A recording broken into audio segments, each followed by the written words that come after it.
ابن رجب حنبلی رحمت اللہ تعالی علیہ اپنے رسائل کے اندر یہ بات لکھتے ہیں، اللہ اکبر، حضرت ابو طیب رحمت اللہ تعالی علیہ 100 سال کے ہو گئے تھے، 100 سال کی عمر میں بھی بالکل فٹ اور تندرست تھے۔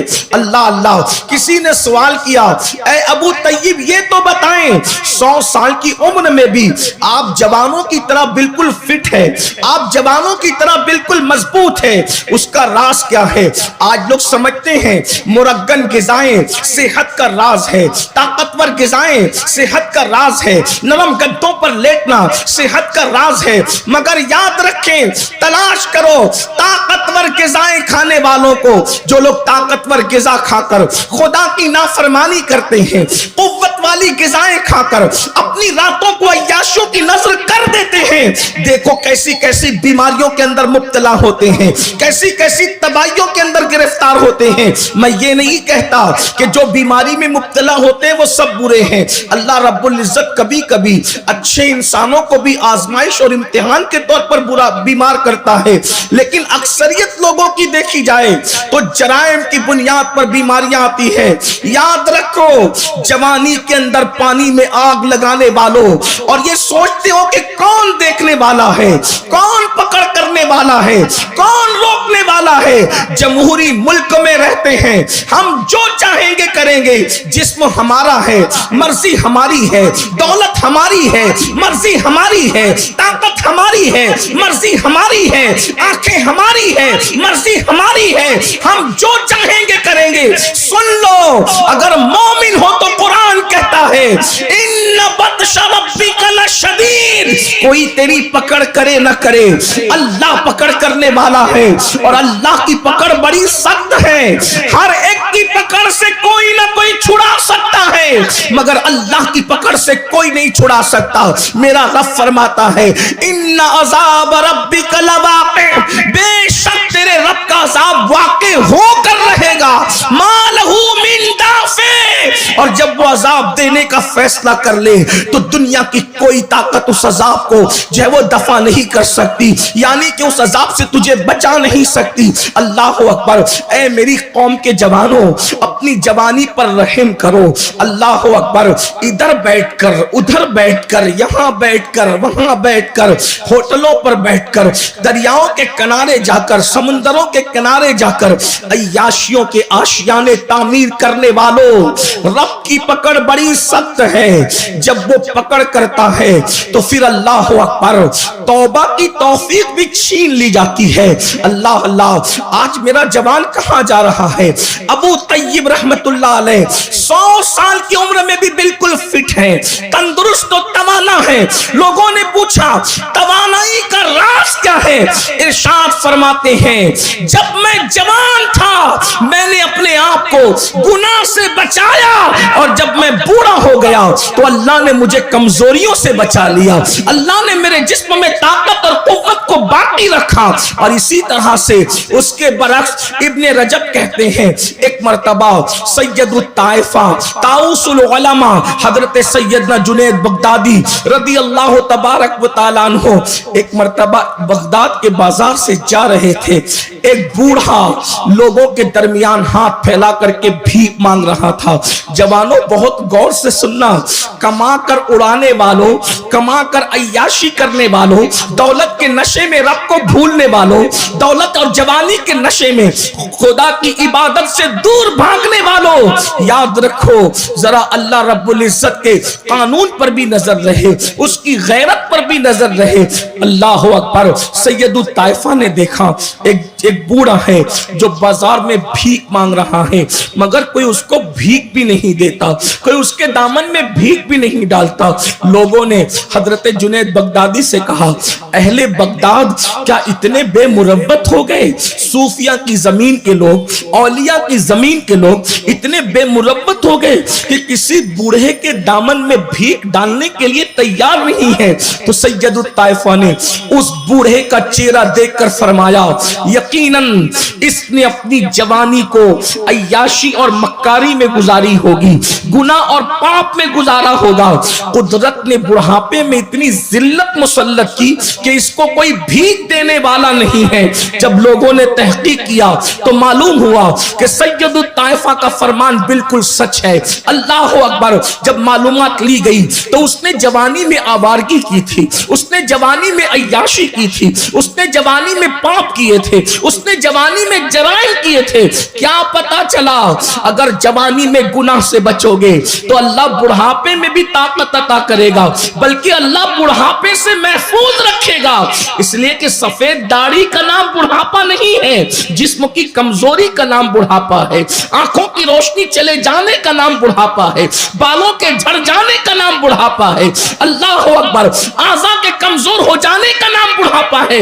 دیکھ لو اللہ کے ولیوں کو، جس ولی کی زندگی کو دیکھو گے اللہ اکبر 90 سال کے ہونے کے بعد بھی ان کے جسم کی طاقت موجود ہے۔ کیا آپ سرکار غوث پاک کو نہیں جانتے؟ 90 سال کی عمر میں بھی میرے غوث کی شان یہ تھی کہ ایک پیر پہ کھڑے ہو کر کے ایک رات میں پورا قرآن ختم کر لیا کرتے تھے، اور آج 40 سال کی عمر میں ہم تراویح پڑھنے کی طاقت نہیں رکھتے۔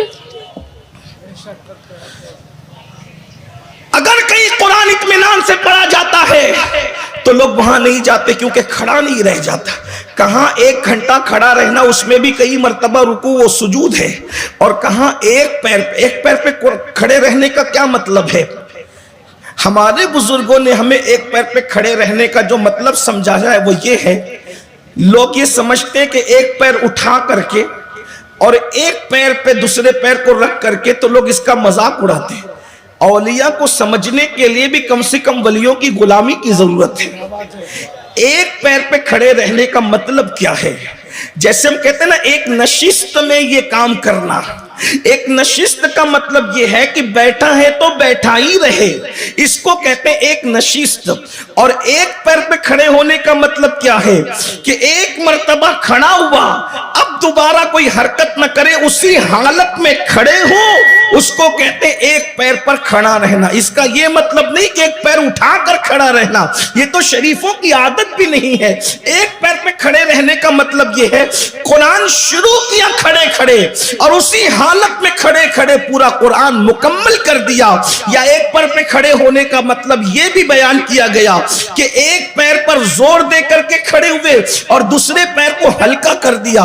یہ پتا چلا، غور تو کریں رات بھر کھڑا رہنا کس کو کہتے ہیں، لیکن 90 سال کی عمر میں یہ عمل ہے، اللہ اکبر۔ تو پتا چلا جوانی کو جو عبادت میں گزارتا ہے اللہ اس کو بڑھاپے سے محفوظ رکھتا ہے، اور جو جوانی کو آوارگی کی نذر کر دیتا ہے اللہ رب العزت اس پر ذلت آمیز بڑھاپا مسلط کر دیتا ہے۔ اب مجھے بتاؤ، یہاں ہزاروں کی تعداد میں جوان موجود ہے، میں آپ سے پوچھتا ہوں ہم نے اپنی جوانی کی راتیں کہاں گزار رہے ہیں، اپنی جوانی کے دن کہاں گزار رہے ہیں؟ اللہ اکبر۔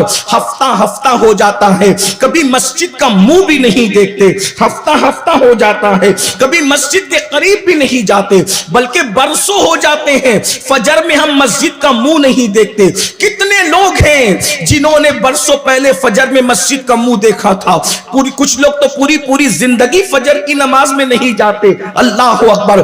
جمعہ کی نماز کے لیے 2 رکعت پڑھنے کے لیے جاتے ہیں، راستے میں اخبار بچھا کر نماز پڑھتے ہیں اور دعا ہونے سے پہلے یوں بھاگتے ہیں جیسے اسکول کی چھٹی ہونے پر اسکول کے بچے بھاگتے ہیں۔ اللہ اکبر۔ اے میری قوم کے جوانوں، اپنی ذمہ داری کو محسوس کرو، اپنی ذمہ داری کو سمجھنے کی کوشش کرو۔ نکڑوں پر بیٹھ کر ٹائم پاس کرنا یہ جوانوں کی ذمہ داری نہیں، جوؤں کے اڈوں پر جانا یہ جوانوں کا کام نہیں، مسلم جوانوں کا کام نہیں، شراب کے اڈوں کو آباد کرنا یہ ہمارے جوانوں کا کام نہیں۔ تم محمد الرسول اللہ کے شاہین ہو، تم محمد الرسول اللہ کے عقاب ہو، تم کوی اور چڑیا نہیں ہو کہ غلاظت پر بیٹھ کر گندگی کھاؤ۔ تمہیں اقبال نے ایک عقاب سے تشبیہ دی ہے، شاہین سے تشبیہ دی ہے، اور عقاب کی فطرت آپ جانتے ہیں وہ کبھی گندگی پر نہیں بیٹھتا، بلکہ اس کی غیرت کا عالم تو یہ ہے کہ عقاب تو گھونسلہ بھی نہیں بناتا،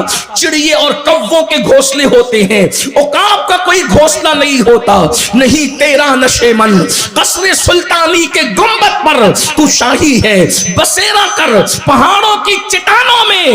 عقابی روح جب بیدار ہوتی ہے جوانوں میں، نظر آتی ہے ان کو اپنی منزل آسمانوں میں۔ کس سے شکایت کریں، شکوہ کس سے کریں؟ رات کی تاریکیوں میں صرف ہم گناہ کا منصوبہ بناتے ہیں، رات کی تنہائیوں میں صرف جرائم کا منصوبہ بناتے ہیں۔ وہ آنکھیں جو کبھی اللہ کے خوف سے رویا کرتی تھی، وہ آنکھیں جو کبھی اللہ کی خشیت سے رویا کرتی تھی، آج وہ آنکھیں سیریل میں اداکار اور اداکارہ کے جدائی کے مناظر کو دیکھ کر کے رو رہی ہے۔ ذرا غور تو کرو، وہ دل جو کبھی قرآن کی تلاوت سے تسکین پاتا تھا، آج وہ دل ننگی فلمیں دیکھ کر کے تسکین پا رہا ہے۔ تمہیں ہو کیا گیا ہے؟ اقبال نے رونا رویا تھا، متاع دین و دانش لٹ گئی اللہ والوں کی، متاع دین و دانش لٹ گئی اللہ والوں کی۔ یہ کس کافر ادا کا غمزہ خوریز ہے ساقی، مگر ہم اپنی قوم سے کبھی نا امید نہیں ہے، اس لیے کہ سب سے زرخیز کوئی قوم ہے تو وہ قوم مسلم ہے۔ نہیں اقبال مایوس اپنی کشت ویرا سے ذرا نم ہو تو یہ مٹی بڑی زرخیز ہے ساقی، آؤ اپنی ذمہ داریوں کا احساس کرو۔